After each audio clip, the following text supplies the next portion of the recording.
Hello everyone, I am Nilofar और आज हम डिस्कस करेंगे most important questions on Quit India Movement. Quit India Movement बहुत इंपॉर्टेंट टॉपिक है इंडियन फ्रीडम स्ट्रगल में भी और किसी भी कॉम्पिटिटिव एग्जाम के लिए।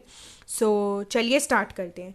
The first question says in which ground quit India movement resolution passed in Bombay. ठीक है, ये कौन से ग्राउंड में या मैदान में Quit India movement resolution passed होता है। Options are Marine Drive ground, Black Horse field, Chembur plain और Gwalior tank. The right answer is Gwalior tank, Bombay में। ठीक है, यहाँ पे Gandhi ji ask the Britishers to quit India, ठीक है, and gave a call for do और डाई, करो या मरो। इसे आपको याद रखना है। 8 अगस्त 1942 में ये रेजोल्यूशन पास होता है, known as Quit India resolution. The next question is which year Quit India Movement was announce against the Britisher. कौन से साल में अनाउंस होता है? Very easy and obvious answer 1942 में। 1942 में आता है क्रिप्स मिशन भी, जिसे गांधी जी ने रिमार्क करा था as a post dated cheque, और 1946 में आता है कैबिनेट मिशन। ठीक है। The next question is, at the time of Quit India movement, who among the following pioneered Congress radio? Radio का बहुत इंपॉर्टेंट रोल रहा है क्विट इंडिया मूवमेंट में। ठीक है, so the options are Aruna Asaf Ali, Jayaprakash Narayan, Usha Mehta और neither of the above. The right answer is Usha Mehta. ठीक है, Usha Mehta we all know कि उन्होंने pioneered Congress radio in the Quit India movement. और अगर हम इन उषा मेहता की बात करें तो इन्होंने एंट्री ली in the freedom struggle at just the age of 8। 8 साल की उम्र में इन्होंने मार्च करा अगेंस्ट द साइमन कमीशन। ठीक है, तो इसे आपको याद रखना है। The next question is which of the following parties did not support the Quit India movement. इनमें से वो कौन सी पार्टी है जिसने क्विट इंडिया मूवमेंट को सपोर्ट नहीं करा? The options are Hindu Mahasabha, Communist Party of India, Unionist Party of Punjab और all of the above. The right answer is all of the above. ठीक है, हिंदू महासभा की बात करें तो ये फॉर्म होती है 1933 में by VD. Savarkar, Lala Lajpat Rai and Madan Mohan Malviya for the rights and for the interest of Hindu communities. Communist Party of India आती है 1924 में, और ये भी सपोर्ट नहीं करती क्विट इंडिया मूवमेंट को because they were they were supporting Britishers because they were allied by the Soviet union. इसे आपको याद रखना है। और तो ये कुछ चीज़ें थी जिन्होंने क्विट इंडिया मूवमेंट को, जिन पार्टियों ने सपोर्ट नहीं करा था। The next question is, on July 1942, Mahatma Gandhi discussed his Quit India movement in the executive committee of the Congress in Wardha when the chairman of that committee was। ठीक है, उस time पे जब महात्मा गांधी ने discuss करा quit India movement को executive committee में, तो एग्जीक्यूटिव कमेटी के चेयरमैन कौन थे? राजा गोपालाचारी, मौलाना अबुल कलाम आज़ाद, पंडित जवाहरलाल नेहरू और Annie Besant. The right answer is मौलाना अबुल कलाम आज़ाद। मौलाना अबुल कलाम आज़ाद की बात करें, इनका नाम का मतलब होता है lord of dialogue. Just for additional knowledge मैं आपको बता रही हूँ। और इन्होंने एक वीकली की शुरुआत करी जिसका नाम था अल हिलाल। हम ऑलरेडी डिस्कस कर चुके हैं अल हिलाल। और ये यंगेस्ट प्रेसिडेंट रहे हैं इंडियन नेशनल कांग्रेस के। कौन से सेशन में? 1923 में। ठीक है, और ये फर्स्ट एजुकेशन मिनिस्टर भी थे 1947 में। और इनके जन्मदिन पे हम मनाते हैं नेशनल एजुकेशन डे। आप लोग इसका आंसर करेंगे कमेंट सेक्शन में कि नेशनल एजुकेशन डे कब मनाया जाता है। Right, C Raja Gopalachari, last governor general of India. ठीक है, पंडित जवाहरलाल नेहरू की बात करें तो इन्होंने बुक लिखी थी जिसका नाम था Discovery of India. Annie Besant, she was the first women president of Indian National Congress in 1917। ठीक है, ये कौन सा सेशन था? Calcutta session of INC। Next question is, Gandhi ji was imprison after the Quit India resolution was pass, ठीक है, इसे resolution कर लें.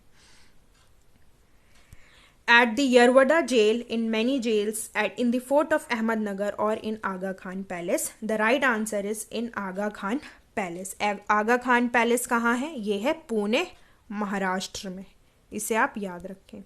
Who among the following regularly broadcast programs during the Quit India movement on Congress Radio?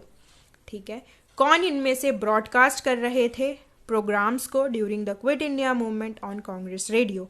The options are Jay Prakash Narayan, Subhash Chandra Bose, Ram Manohar Lohia, Sucheta Kripalani. The right answer is Ram Manohar Lohia. Right. अगर हम जय प्रकाश नारायण की बात करें तो इन्हें बोला जाता है लोक नायक. ठीक है, लोक नायक इन्हें बोला जाता है. आप कंफ्यूज मत होएं. जयप्रकाश नारायण को बोला जाता है लोक नायक और बाल गंगाधर तिलक को बोला जाता है लोकमान्य. लोक नायक का मतलब पीपल्स हीरो. सुभाष चंद्र बोस की बात करें तो ही फाउंडेड फॉरवर्ड ब्लॉक इन 1939. 22 जून 1939 को इन्होंने फॉरवर्ड ब्लॉक की शुरुआत करी थी. सुचेता कृपलानी, वेरी इंपॉर्टेंट, ये थी फर्स्ट विमेन चीफ मिनिस्टर, पहली महिला मुख्यमंत्री थी ये उत्तर प्रदेश की. इसे आपको याद रखना है. The next question is where was the resolution of Quit India Movement passed by the Congress committee on 14th July 1942. ठीक है, तो जो रेजोल्यूशन था क्विट इंडिया मूवमेंट का वो कहाँ पास होता है? बॉम्बे, वर्धा, लखनऊ और Tripura. The right answer is Wardha. ये कहाँ है? महाराष्ट्र में. और हम लखनऊ की बात करें, अगर 1857 का रिवोल्ट देखें तो लखनऊ से किसने रिवोल्ट करा था? बेगम हजरत महल ने. और लखनऊ में ही लखनऊ सेशन हुआ था 1916 में, जहाँ पे लखनऊ पैक्ट और लखनऊ मर्जर होता है. Lucknow merger between the INC and the League and Lucknow merger was जो दो फैक्शंस में डिवाइड हो जाते हैं, extremist and the moderates, they were united, and pact होता है between the Muslim League and the Congress. Right, इसे आप याद रखें 1916 में. Next question is who among the following supported the Indian resolution of 1942. ठीक है, इसे आप याद रखें. ठीक है, किसने ये प्रस्ताव को सपोर्ट करा था इन 1942? अबुल कलाम आज़ाद, राजेंद्र प्रसाद, सरदार वल्लभ भाई पटेल और Jawaharlal Nehru. The right answer is Sardar Vallabh Bhai Patel. ठीक है, इन्हें हम क्या बोलते हैं? Iron man of India. और ये पहले होम मिनिस्टर भी रह चुके हैं. इसे आप याद रखिएगा. और 31 अक्टूबर को हम क्या मनाते हैं? National unity day. Very important. और अगर हम नेशनल यूनिटी को देखें तो इस दिन क्या था? Statue of unity.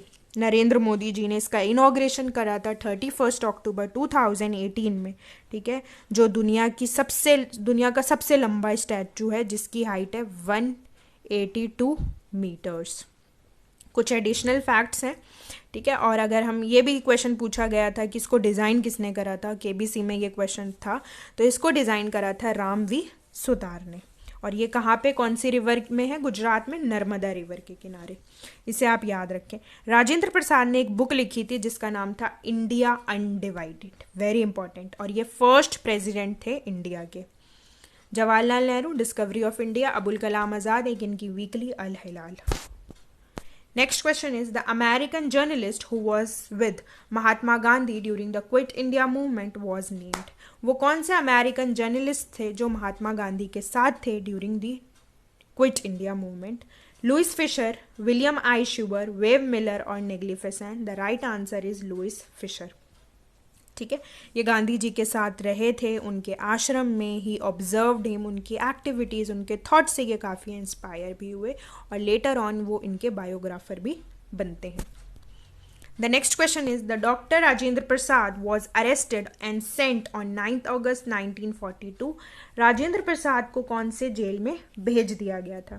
Camp prison, Hazaribagh jail, Bhagalpur jail और Bankipur jail. The right answer is Bankipur jail, जो है बिहार पटना में, ठीक है, बिहार पटना।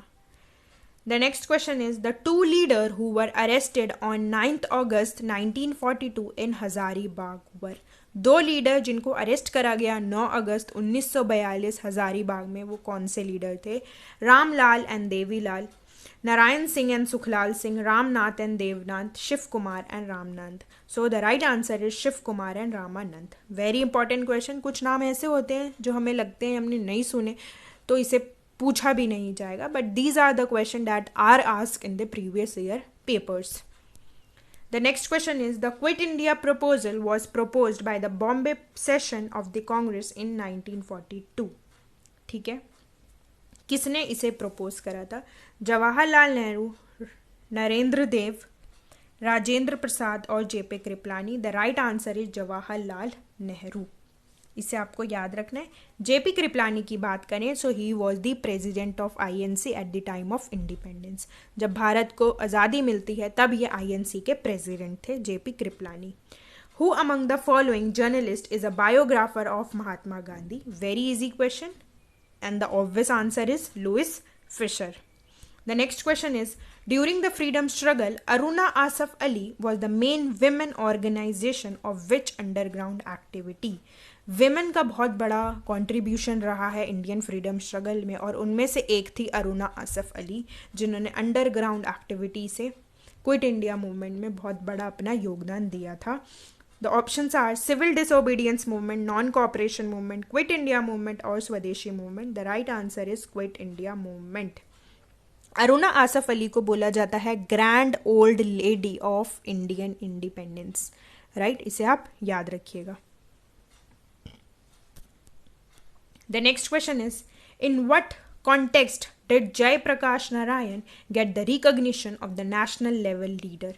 इनमें से वो कौन सा कॉन्टेक्स्ट है जहाँ पे जय प्रकाश नारायण को एक रिकॉग्निशन मिला at the national level leader होने का? The options are Quit India Movement, establishment of Congress Samajwadi Party, Bhoodan movement, make him a member of Congress working committee. The right answer is Quit India Movement, right? इसे आप याद रखें। क्विट इंडिया मूवमेंट में उन्हें एक pan level पे, एक ऑल इंडिया लेवल पे रिकॉग्निशन मिला था। The next question is, the statement "We will either liberate Indians or die in the freedom struggle" is related to, ठीक है, do or die, ये किसके कॉन्टेक्स्ट में था? So the right answer is Quit India movement. The next question is, who make the sketch of the Quit India proposal? किसने ये sketch बनाया कि क्या स्ट्रैटेजी होनी चाहिए, हम क्या कर सकते हैं अगर हमारे लीडर्स अरेस्ट हो जाएं, गिरफ्तार हो जाएं, एक कैसे हम रोड और रफ स्केच बना सकते हैं कि how should an Quit India movement go, मतलब कैसे हमें इसे स्ट्रैटेजाइज करना है, right? So the options are Jawaharlal Nehru, Mahatma Gandhi, Maulana Abul Kalam Azad और सरोजनी नायडू।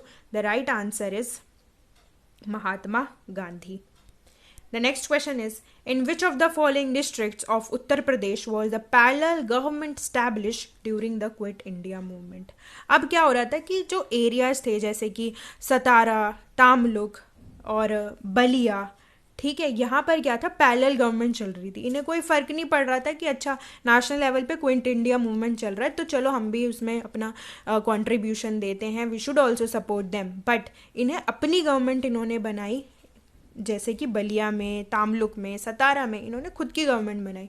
तो ये पूछ रहा है पैरेलल गवर्नमेंट कहाँ बनी थी during the Quit India movement? ये बनी थी बलिया डिस्ट्रिक्ट ऑफ उत्तर प्रदेश में. Next question is, who among the following leader absconded from jail and organise underground activities during the Quit India movement?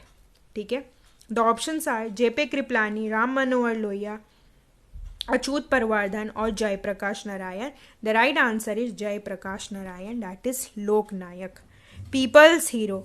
इसी टाइम हमने देखा कि इनको ऑल इंडिया लेवल पे रिकॉग्निशन मिला और इन्होंने कांग्रेस सोशलिस्ट पार्टी बनाई थी 1934 में. किसके साथ मिलके? आचार्य नारायण देव के साथ मिलके. ठीक है, इसे आपको याद रखना है. The next question is, Gandhi's call to do और डाई वॉज किससे रिलेटेड था? क्विट इंडिया मूवमेंट से. When the Indian National Congress passed the Quit India Movement resolution, who was the Congress president? तब कांग्रेस के प्रेसिडेंट कौन थे? महात्मा Gandhi, Maulana Abul Kalam Azad, Sardar Patel, Jawaharlal Nehru. The right answer is Maulana Abul Kalam Azad. The next question is, when did Baldev Sahai resign from the post of Advocate General? कब बलदेव सहाय ने resign करा था from the post of advocate general? The options are 1942, 1943, 1913 और 1911. I am not sure but ये question पूछा गया है BPSC pre में. I guess it was 42 BPSC pre. I'm not sure, but it has been asked in the previous year paper as well. ठीक है, so the right answer is 1942. इसे आप याद रखें. It's 48 I guess, 48 और 52. ठीक है, इसमें ये पूछा गया है ये क्वेश्चन कि बलदेव सहाय ने रिजाइन करा था from the post of advocate general. कब करा था? 1942 में. सो आज के लिए इतना ही. Thank you so much. अब हम मिलते हैं नेक्स्ट सेशन में.